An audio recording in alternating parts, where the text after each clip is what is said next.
Shalom, giving all praises to Yahweh, Shem Yahshua, Shem Makakadah, Shalom to 144,000. The rest you looked up there, Shalom to you all. We're in the time of Jacob's trouble. Uproars of the people. Anyway, I'm just going to let this play. Not the whole thing. It's a 10-minute, 30-second video put up by Full Spectrum Survival, entitled, you can't see the title here, Red Alert, DHS, Department of Homeland Security, attacked immigration box in, officers sent running for their lives. You know, let me bring this back over here. These are these Hamites that they screwing with. These Somalians. So they're fighting back. So listen up, fair use. And initiate the Insurrection Act. That will give sweeping powers to the... Insurrection Act is martial law. It's a legal, another way of saying martial law. And I believe this is a psyop right here. Because you're going to see two, I guess, ICE officers. One of them is a female and one of them is a male. And you can see how many people come out against them. So clearly, you know that you got, if all these businesses are Somali owned or whatever, or they work in these businesses, you don't put two officers out there, and one being a female. You might put 22, 32. This shooting in Minnesota, you know, everybody's seeing, looking right through it. And what they're saying is that this is a side, you know, I don't want to say the rest of the word, a side OP. I'll say it that way. Anyway, let's just go ahead and listen. I'm not going to say too much more. The government in the ways that they operate here on American soil. And this might be why. I want you to watch this video and just see how dangerous things are actually getting for the immigration enforcement ISIS. Federal officials that are working and operating on U.S. soil today.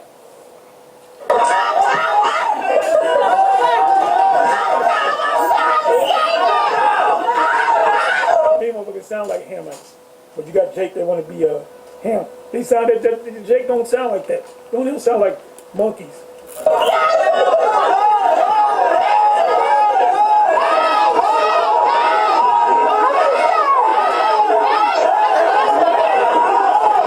Now you can see this official right here, he goes for his hand onto his service duty weapon, and he does that immediately because he can feel the building tension of the crowd around him. That it wouldn't take but a thought from any one of these individuals to start either pulling a weapon of their own, throwing bricks, somebody coming in with a vehicle that would pin him against this white vehicle that he is against. And you can see he's not really looking behind him. He really has to be head on a swivel 24 hours a day because of the way that things are going inside of our country.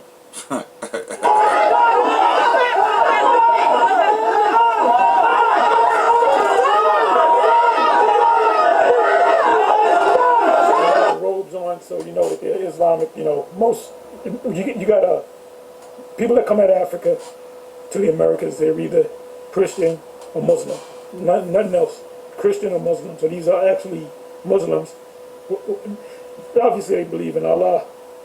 They do pray 5 times a day, throw out the rug, prayer rug, wherever they might be, and they put the prayers up. And they don't, if they understood the history, they would know that your conquerors gave you that religion. If your conquerors were Jehovah's Witnesses, then you'd be passing out booklets, knocking on people's doors 7 o'clock in the morning. Or if you were a Christian, you would be wearing suit and tie.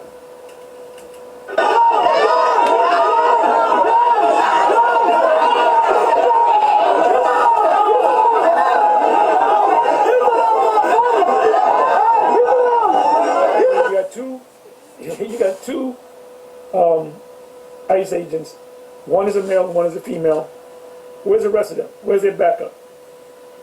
As Macy Gray said in Training Day, where's your fucking backup? So this is a side oopsie. Yep. A side OP. Oops, upside your head, so basically. To go to the next level. We have no choice but to declare martial law. We're going to call it the Insurrection Act. There's nothing fancy way of saying martial law. Uproars of the people, time of Jacob's trouble. Jeremiah 30 verse 7, Daniel 12 verse 1 and 2nd Ezra 9. You can start from the first verse of that chapter.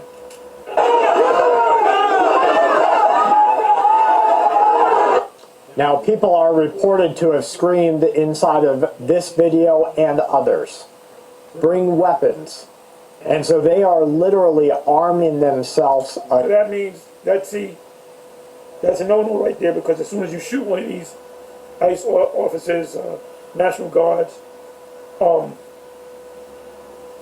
yeah, ICE is the main one, then you got National Guard, then you got other federal police.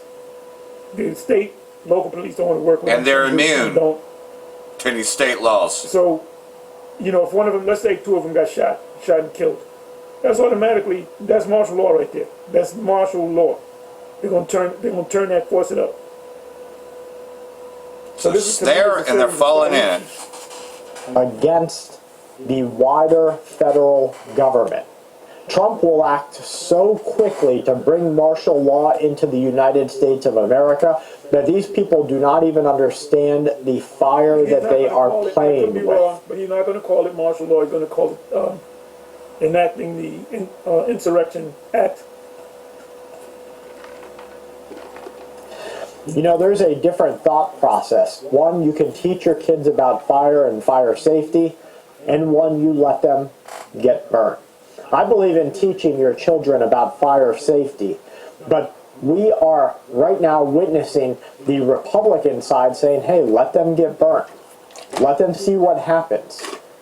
Trump has said it. Pete Hegseth has said it. Yep, that fucking dude. You find out. Okay, I want to look at this real quick. You can't see it. This is Dabu 7. You can't see it. I'm on the outside of this video. I got it boxed in. It begins businesses set buy limits of 1 ounce per customer silver and gold. Set new all-time record. So there, you know, if you know anything about silver and gold, you have these shops, dealers that sell silver and gold. Think about what the hell you want. One ounce is nothing. That's nothing. You know, I went to the silver guy that I go to. I said, "What is the spot price?" He said $79. So the price above the spot would be $84, $85, which is not bad. The extra $4 or $5. And it went up. It was $79 on a Friday afternoon. This morning I got it. It was $84, $85. So we're talking about it went up $6, which is crazy. It never went up like that. You know, as far as I know about silver, as far as I go back, understanding it never did that. So it just went up, just shot up to $6. So we were talking to a couple of the employees here, and they were saying, I said, it's going to shoot to 500. The guy said, no, I'll never hit 500. I said, you never know. And the one guy said, it can go to 100 eventually, maybe next year. I said, man, it'll probably go hit 100 in the next coming 2-3 months. You know, so when I'm talking to them, they know that I know silver and gold and so forth. Anyway, so now when you go there, and of course he sells fucking with the feed. When isn't he fucking with the feed, right?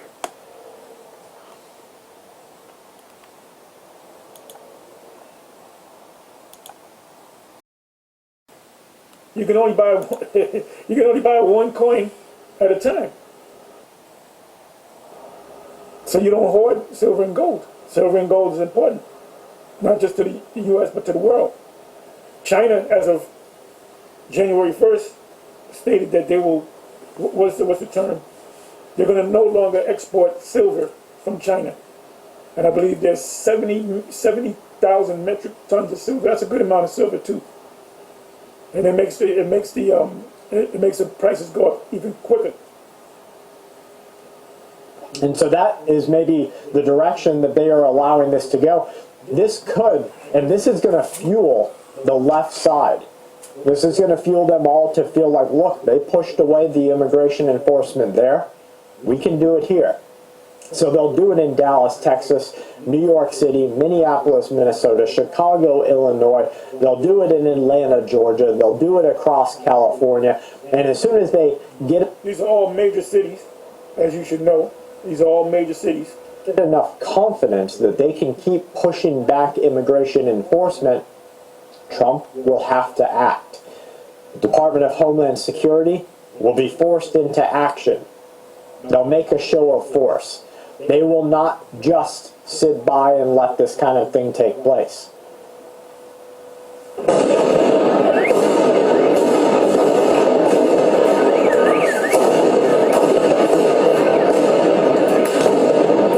Now this video shows you that this is not just an American problem. Revolutions, protests, and unrest are happening in Greece, they're happening in Italy, they're happening in Germany, they are happening in California, they're happening in New York City, they're happening in Iran. Multiple countries right now are in a stage of revolution. This is Minneapolis.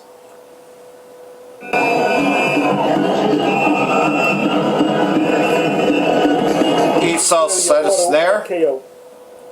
Break down the society. Civil war. Yep. Anyway, Shalom on to the next. Esau set a snare, and Jake fell right into it. Shalom, first and foremost, like to give all praise to Yahweh, Ba'ashem, Yahweh Shai, Ba'ashem, Rakah Kadash.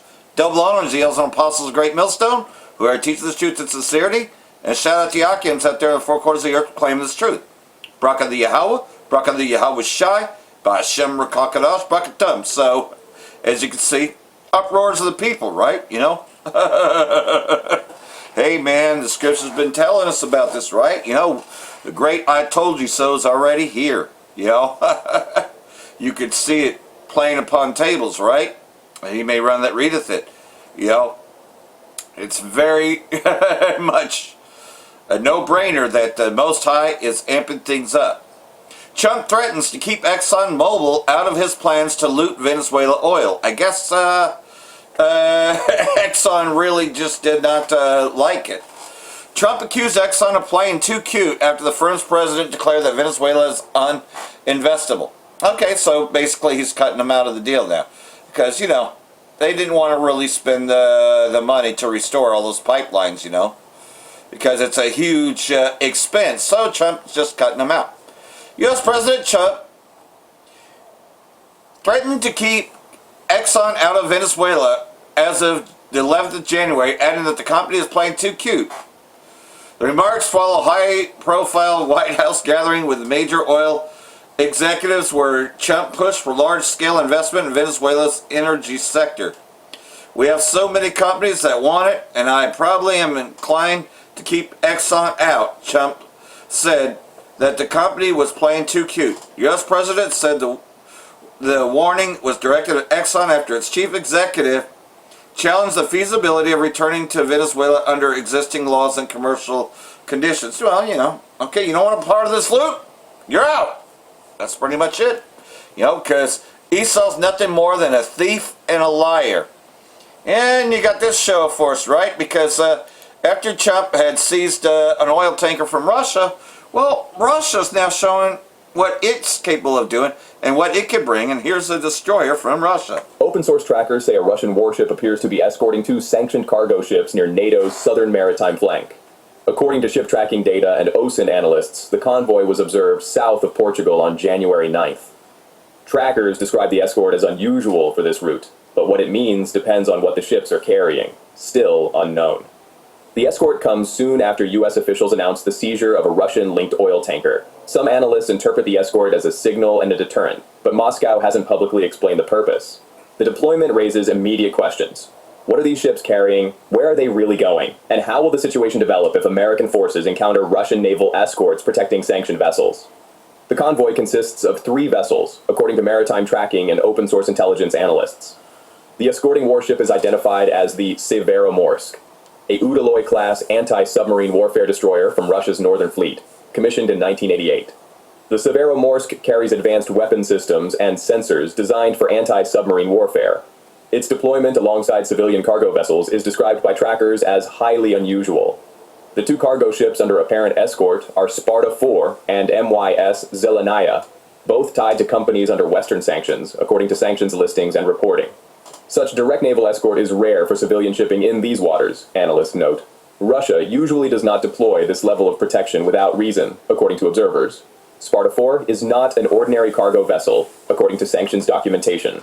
Sanctions listings and analysts link Sparta 4 to firms tied to Russia's military logistics ecosystem, but the exact cargo on this run is unknown. The ship is reportedly operated by SC South LLC, described in sanctions documents as connected to Oberon Logistica, a firm associated with Russia's Ministry of Defense logistics operations. Western sanctions descriptions say the network has supported military logistics. That doesn't confirm what this specific voyage is transporting. Sparta 4 has been sanctioned by Western governments for its alleged role in this supply chain. AIS shows Egypt as the declared destination for both cargo vessels. OSINT analysts say past voyages suggest the ships could continue elsewhere, but the endpoint isn't confirmed. OSINT analysts say past AIS tracks show Egypt listed and later routes continuing onward, but destination decisions can change mid-voyage. Specifically, Sparta 4 has previously shown routes that continue toward Russia's naval base in Tartus, Syria, according to tracking records. Tartus is Russia's only Mediterranean naval base, a strategic facility that has supported Russian operations in Syria for years.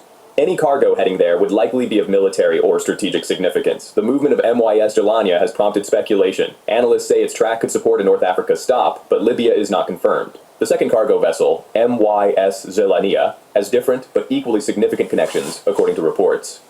Reports link the ship to sanctioned firms supporting Arctic energy and infrastructure projects, including ventures targeted by Western sanctions. Together, Sparta 4 and MYS Jelania form part of what Western governments describe as Russia's sanctioned supply chain, though what specifically is being transported on this voyage remains unknown. Analysts describe the routing as opaque. They argue it can complicate tracking, but intent can't be proven from AIS data alone. The choice of escort vessel is significant, according to naval analysts. The Severomorsk is not a small patrol craft. It is a major surface combatant, a destroyer designed for anti-submarine warfare, commissioned during the Cold War and modernized for continued service. At over 160 meters long and displacing nearly 8,000 tons, the Severomorsk carries torpedoes, anti-submarine rockets, surface-to-air missiles, and advanced sonar systems, according to naval reference sources. Deploying such a vessel alongside cargo ships sends a message, analysts suggest, though whether that message is primarily defensive, deterrent, or symbolic remains subject to interpretation. The Northern Fleet does not typically dispatch destroyers for routine escort missions, observers note. The escort comes soon after the U.S. tanker seizures. Analysts debate whether it's connected. U.S. officials say the Russian-flagged oil tanker Marinera was seized under a U.S. court warrant in the North Atlantic. That seizure, conducted while Russian military assets were reportedly operating nearby, demonstrated American willingness to intercept Russian-linked vessels even in contested circumstances, according to reporting. Whether the Severomorsk escort represents a direct response to the seizure or a previously planned operation remains unclear. Moscow has not publicly commented on the convoy's purpose. U.S. officials say the Marinera was seized under the authority of a warrant issued by a U.S. federal court, according to a statement by U.S. European Command. The vessel, also known as MV Bella 1, was taken in the North Atlantic near Iceland. U.S. European Command said the tanker was tracked by USCG C. Monroe before the seizure. The operation was carried out in coordination with the Justice Department and Department of Homeland Security, according to the statement. The White House has ordered the Pentagon to be referred to as the Department of War in executive communications, a change reflected in some official statements. Russian state media aired images suggesting aircraft overhead during the operation. U.S. officials have not publicly detailed the boarding team or specific operational methods. Reuters reported a significant detail about the Marinera seizure. A Russian submarine and a naval warship were operating nearby during the operation, an ominous backdrop to the seizure, according to the report. Both sides stopped short of direct confrontation, Reuters noted. The presence of Russian naval assets suggests Moscow was aware of the American pursuit and had positioned forces to monitor the situation, according to analysts. That Russian forces did not intervene suggests a calculation about risks and escalation, though what calculations were made on either side remain unclear. Russia formally condemned the seizure of the Marinera. Russia's foreign ministry described it as a blatant violation of international law and a direct challenge to Russian sovereignty. The ministry warned that the operation flagrantly disregards the UN Convention on the Law of the Sea, the international treaty addressing freedom of navigation in global waters. Considering the incoming information regarding the presence of Russian citizens among the crew, we demand that the American side ensure their humane and dignified treatment. strictly respect their rights and interests and not impede their speedy return to their homeland, Russia's transport ministry stated. U.S. officials argue the seizure was lawful under sanctions authority and court warrants. U.S. officials say the Marinera was part of a so-called shadow fleet used to transport oil for sanctioned states, including Venezuela, Russia, and Iran.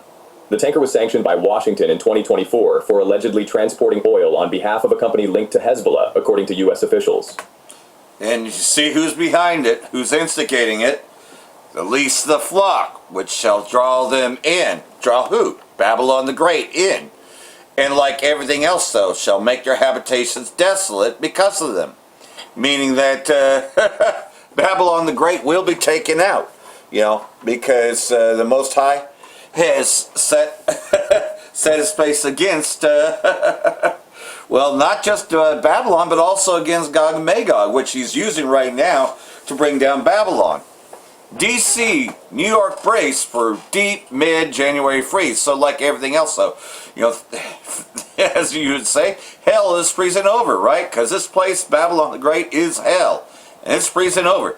Arctic front is forecast to descend into central and eastern U.S. later this week.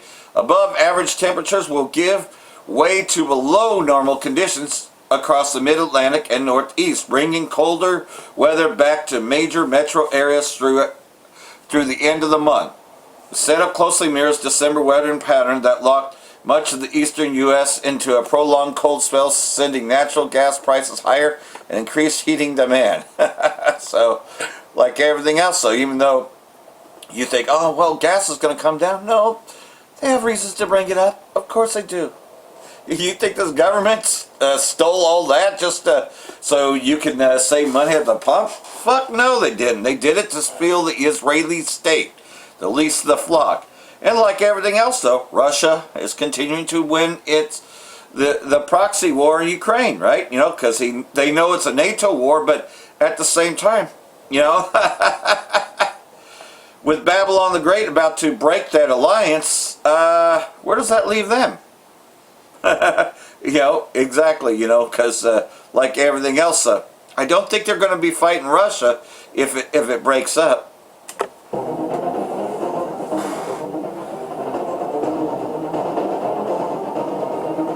In the Kupiansk area, the Russian army retains its offensive potential despite constant counterattacks by Ukrainian units. According to reports from January 11th, the Russian army reached the village of Poldovy, east of the city. The Russian command in this area is seeking to encircle a group of Ukrainian troops on the eastern bank of the Oskol River. Should fighting break out at Kupiansk-Uzlovaya, the sole bridge across the Oskol River will be under Russian fire control. The entire group of Ukrainian troops would then have to be supplied by river or air.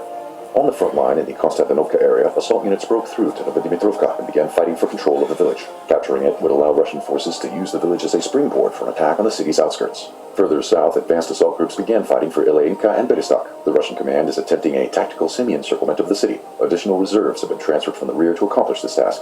North of Konstantinovka, the Russian army is advancing to pin down Ukrainian troops. On January 10th, advanced units established control over Vedoryobovka and Markova. West of Pokrovsk, Russian troops expanded their zone of control in the Udachnoye area as a result of successful offensive actions.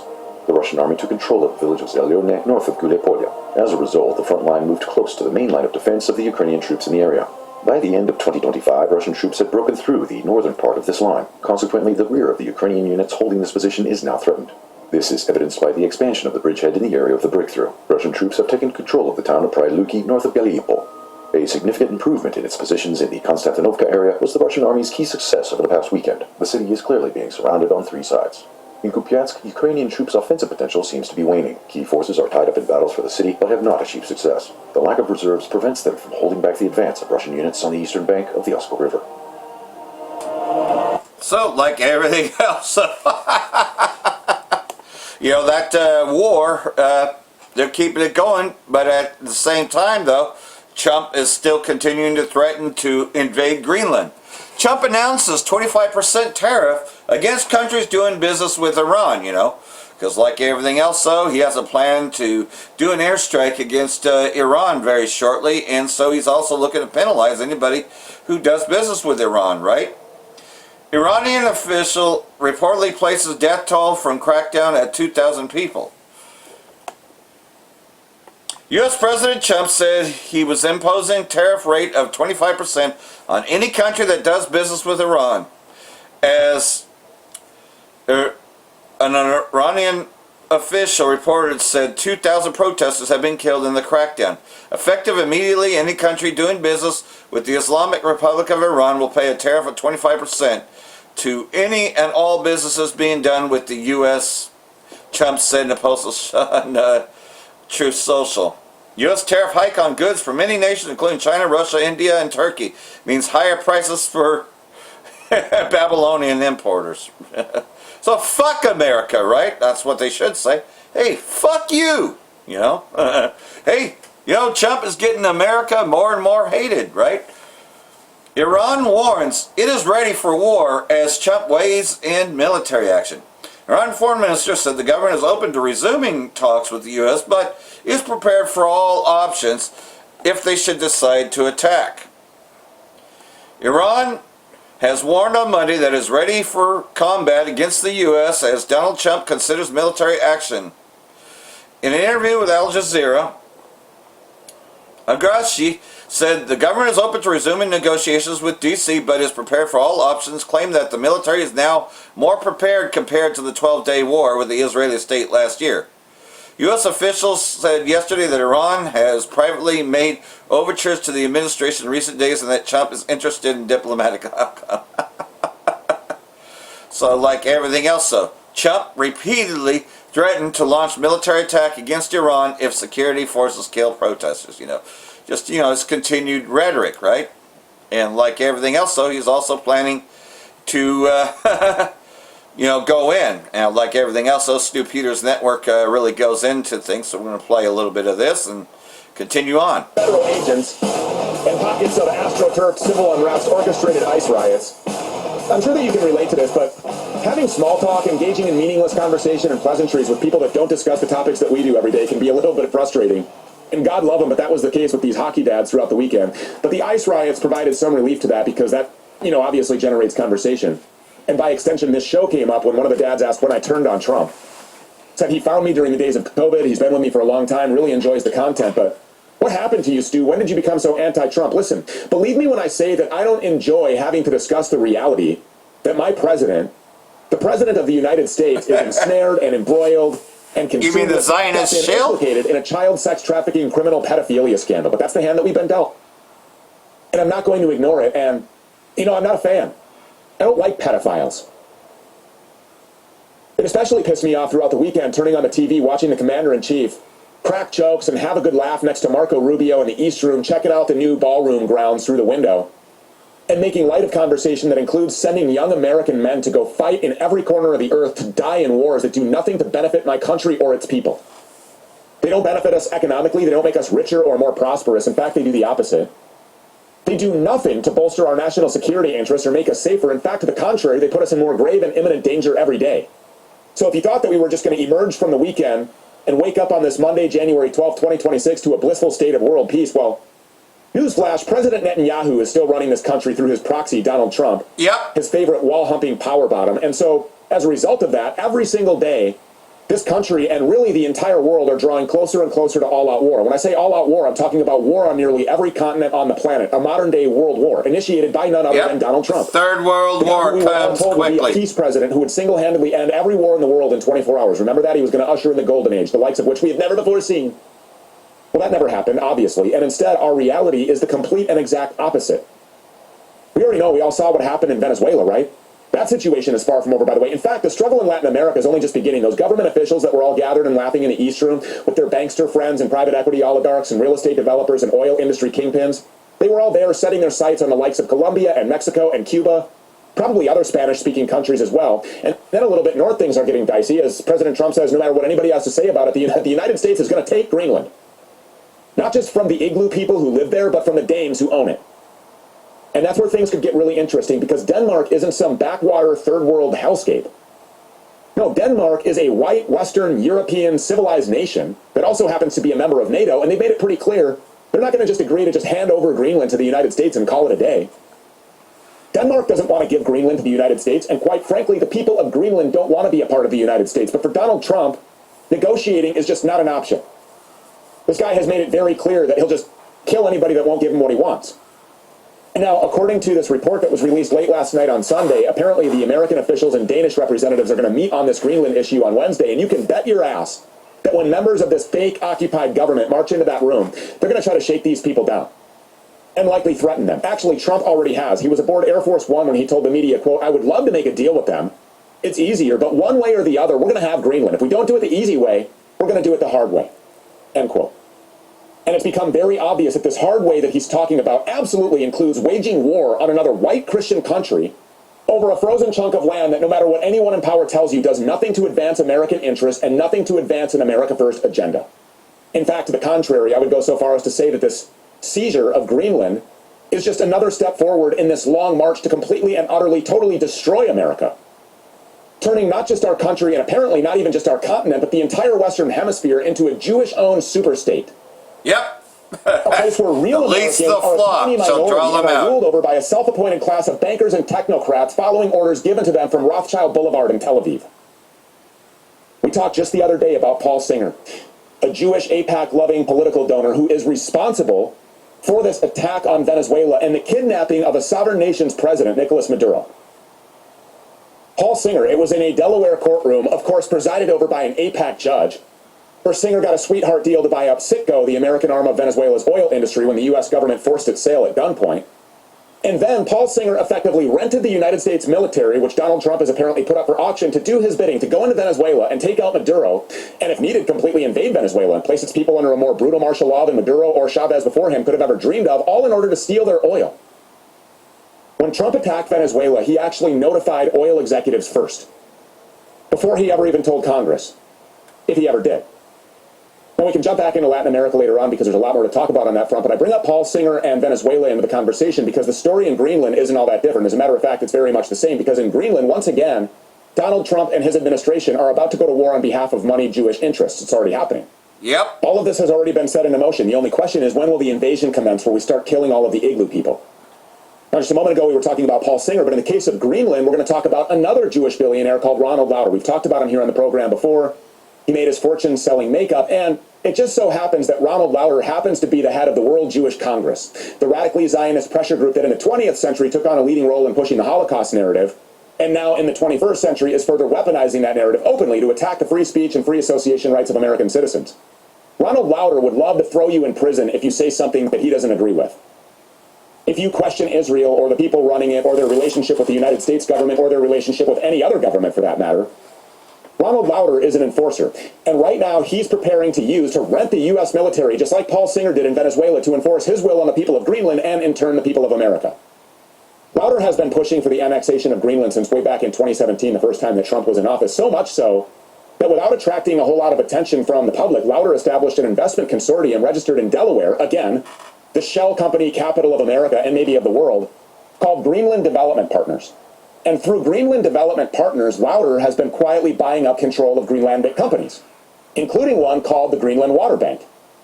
Now, owning the rights to Greenlandic water, it might not sound like much, but it's important to consider a couple of things here. First of all, Greenlandic water is among the purest on Earth.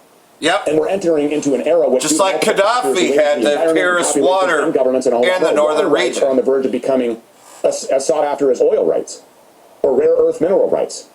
The water industry is really profitable.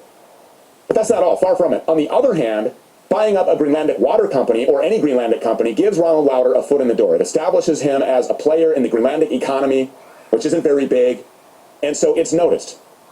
And you know what else gives him a foot in the door? Actually, it's less of a what and more of a who, because Ronald Lauder's business partner in this Greenlandic water venture just so happens to be a man called Jürgen Weaver Johansen, the husband of Greenland's foreign minister, Vivian Matzfeldt, the woman tasked with handling all of Greenland's relationships with foreign countries. And this includes, obviously, the United States. So here we have the head of the World Jewish Congress, who has a direct line to Donald Trump, and who is in business to the tune of millions upon millions of dollars with the husband of the woman who basically runs Greenland on the international stage. Greenland is a tiny country, population-wise. Only around 60,000 people live there. It's less than the average American county. And their economy reflects that. Greenland, at this point, is pretty much entirely dependent on Denmark for survival. So it wouldn't be too hard to imagine that if this multi-billionaire comes in and starts making business connections with members of the Greenlandic government and throwing a few $1 million around here or there, the ball is probably going to move down the field. the people who are getting paid all of a sudden are going to become much, much more malleable. And obviously, that's what Lauder is counting on here. And so is Trump.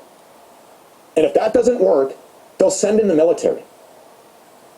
They will go and occupy Greenland with military force at the end of a U.S. taxpayer-funded gun barrel, which, again, Trump has already shown multiple times that he's more than willing to do.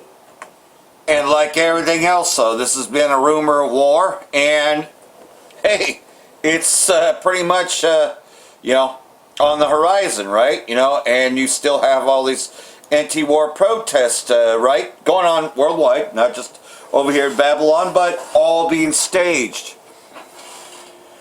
Iran's supreme leader posts image showing Trump as Pharaoh and warns of the downfall. Well, that's just it. The Most High is going to come and smite Egypt again, but this time with fire. So he is correct about it when it shows that this Pharaoh, Donald Trump, will be taken out. It's going to be taken out by the Most High. You know, because it was the Most High that took out Pharaoh the first time, and he's definitely taken him out the second time. Ayatollah Khomeini posted an image on social media Monday depicting the U.S. President Trump as ancient pharaoh, warning that he would ultimately face the same fate as the past tyrants. And he's right about it. In a message posted alongside the image in Persia, Khomeini said the arrogant rulers who seek to dominate the world, such as Pharaoh, Nimrod, Reza Khan, and Mohammad Reza, were overthrown at the height of their power. This one, too, will be overthrown, he added. That's right, because the Most High is going to send Yahushua to take him out of power, ultimately. Yes, Gog and Magog is going to bring Babylon the Great down, but Yahushua is going to take down Gog and Magog. Esau, Edom will be no more. And he's going to take all the crowns of all these leaders, you know. This post comes amid recent threats by Trump against Iran's leadership, including remarks linked to protests and unrest in the country. So like everything else, though, you know, hey, he's firing right back, and he's right, that this Pharaoh will fall. The king of Babylon will be subdued by Yahushua and the angels, as well as their enemies, right? Because the Most High is gathering all the enemies and having Russia do it. And then the Most High is going to smite Russia too. Iranians hold U.S.-Israeli state directly responsible for the blood of martyrs. And this is a rally going on in Tehran, you know, which pretty much you can see that people are in support of the government, despite what the mainstream is trying to tell you. Iranians at a rally in Tehran say the U.S. and Israeli state are directly responsible for the blood of those who lost their lives during the recent foreign-backed riots in the country. They said the spiteful enemies of Iran, especially the criminal U.S. and child-killing Israeli regime, use their organized mercenaries to destroy public and private property, violate Islamic sanctities, and target the holy unity of the Iranian nation to prepare the ground for foreign interference. They hailed the vigilance of the noble Iranian nation and security forces and expressed their hatred towards the terrorists and criminal acts, which were all incited by Mossad. Participants in nationwide rallies chanted slogans and renewed their support for the leader of the Islamic Revolution, Ayatollah Sayyid Khomeini. They condemned the armed terrorists and mercenaries for desecrating the Holy Quran, setting mosques, medical centers, and public properties on fire and killing civilians. They call on the judiciary to severely punish the American Zionist perpetrators. So it seems that they're very unified despite what the West is telling you, right? And there's more from RT itself. Now, the Iranian foreign minister has accused the United States and Israel of orchestrating deadly violence in And they're right about that. Abbas Araghchi says that the recent unrest is part of a broader externally planned campaign to destabilize the country. We possess much proof and many documents which indicate the involvement of both the U.S. and Israel in this terrorist act. From our perspective, what has happened in the past 3 days, from January 8th to the 10th, is a continuation of the 12-day war. The planning was made outside of the country to drag chaos into Iran. From the 8th until the 10th of January, we have witnessed the entry of terrorists and terrorist agents and groups on the scene. The goal was to increase the number of killings. Why? Because Mr. Trump, the U.S. president, has said that if people get killed, he will come and intervene. Those terrorist agents who have entered are using ISIS methods. and have started carrying out actions that are difficult to talk about. They have beheaded some people, including police forces. They even burned some individuals alive. A warning that this report contains disturbing images. The Iranian foreign minister released footage that he said showed rioters setting fires and even fatally beating a policeman. Dozens of Iranian security forces have been killed since the chaos erupted on December 28th. The country has declared a national period of mourning. The mainstream media is not showing you images such as these. Many people have gathered in Iran to support the country's leadership. They are denouncing the riots and accusing foreign powers just like what I read. The chaos. And that's after Trump weighed in, saying that Washington might have to intervene, and if Tehran retaliates, the U.S. will double down. If they do that, we will hit them at levels that they've never been hit before. They won't even believe it. I have options. I think that his bluff has been called. If they do that, it'll be met with a very, very powerful force. Well, the demonstrations, which began on December 28th by a group of merchants and shopkeepers in Tehran Grand Bazaar over the falling value of the Iranian national currency against the US dollar on the open market, initially went on peacefully, and the protesters in Tehran, which were later joined by citizens across the country, called on the Iranian government to take practical measures to modify the country's economic policies to address the people's economic grievances and improve the livelihood of the public. But as days passed by, in a number of provincial cities and towns, the protests turned violent, and in some cases security forces were attacked and killed, and also civilians were also killed, and cars were burned and public properties were damaged in certain areas and towns like in Ilam and Charmahal and Bakhtiyari provinces. Also videos circulated around showing gunmen out on the streets among the public fire that security forces. But the peak of the unrest and riots were on Thursday night when, in an orchestrated move by, according to Iranian officials, foreign-backed individuals and terrorist groups, the Iranian capital and many Iranian cities and towns experienced a sort of terrorist attacks under the pretext of protest. Groups what Iranian officials described as foreign-backed and trained individuals set fire to a number of mosques, killed security forces, fired at civilians at close distance, burned public buses, and set fire to over 20 houses.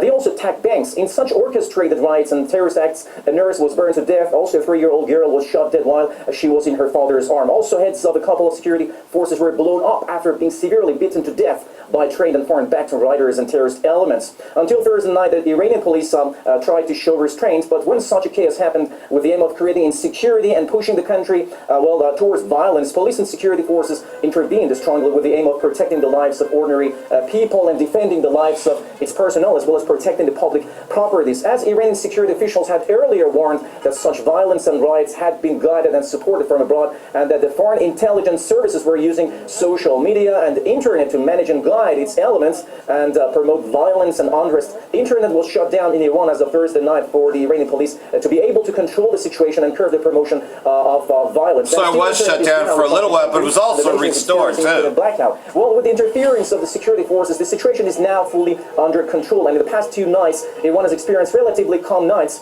in most of cities and towns. On Monday, millions of Iranians from different walks of life took to the streets of Tehran and all cities and towns across the nation to condemn the brutal acts of terrorism in the past several days. All the participants said they have protest over the economic grievances, but will never support riots and unrest, and believe that it is the work of the enemies of Iran to create insecurity in the country. Now, as violent riots in Iran seem to tone down, U.S. President Donald Trump says he will, quote, hit Iran as never before if it attacks U.S. sites. That comes a day after Iran's Parliament Speaker Mohammad Bagher Ghalibaf warned that the U.S. and Israel could be targets if U.S. strikes Iran. That was in response to Trump's repeated aggressive statements that the U.S. is ready to help protesters. Meanwhile, Iranian President Masoud Pezeshkian has said that the U.S. and Israel are fueling the fire of unrest and violence in the country.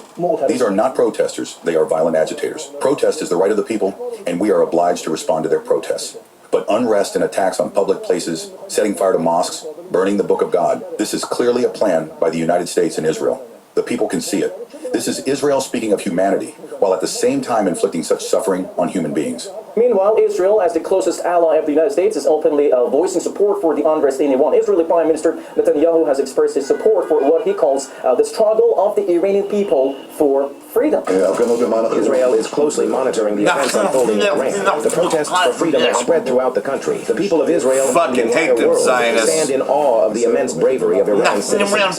Israel supports their struggle for freedom and firmly condemns the mass killings of innocent civilians. We all hope that the Persian nation will soon be liberated from the yoke of tyranny. And when that day comes, Israel and Iran will once again be faithful partners in building a future speak to of their prosperity fucking and nose. peace for both nations. They don't even talk Iran's right. Prosecutor General's office has issued a firm warning that individuals or groups inside the country who support or coordinate with anti-Iranian movements abroad, especially those involved in promoting violence, would face prosecution. The office emphasized that the national security and public order remain the top priorities of the judiciary and law enforcement authorities. Well, at Better the same known time, as gibberish. Iran's cyberspace police announced that it is closely monitoring online activities and the role of foreign-based networks attempting to fuel unrest through social media platforms. Officials said certain online channels and accounts linked to foreign intelligence services and opposition groups are being investigated for spreading misinformation and inciting violence. So far, authorities report that the situation is in most areas and cities across the country is calm, with local life resuming under normal conditions. However, security forces remain on alert, and the government says it will continue to monitor developments closely